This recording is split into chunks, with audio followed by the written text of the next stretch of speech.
দাম বাড়ানোর দ্বিতীয় দিনেও কমছে না জ্বালানি তেল সংগ্রহে গ্রাহকদের ভোগান্তি। রাজধানীর পেট্রোল পাম্পগুলোতে প্রতিদিনের মতো আজও তেল নিতে আসা যানবাহনের দীর্ঘ লাইন।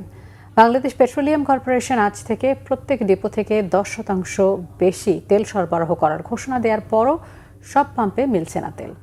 রাজধানীর পরিবাগে মেঘনা পেট্রোল পাম্পে তেল নিতে গ্রাহকদের অপেক্ষা করতে হচ্ছে 5 থেকে 6 ঘন্টা। গ্রাহকদের এই দীর্ঘ লাইন শাহবাগ বাংলাদেশ মেডিকেল হয়ে মোতালি প্লাজা পর্যন্ত বিস্তৃত। ভোর 4টায় লাইনে এসে দুপুর 12টার দিকে তেল নিতে দেখা যায় প্রাইভেট কার চালকদের।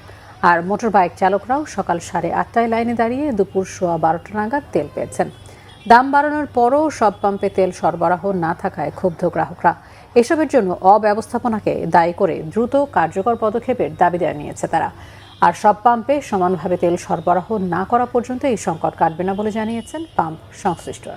তেলের দাম বাড়ছে, কিন্তু এখন এই যে এই জ্যামটা কমার কথা, কিন্তু সেই হিসাবে কমে নাই।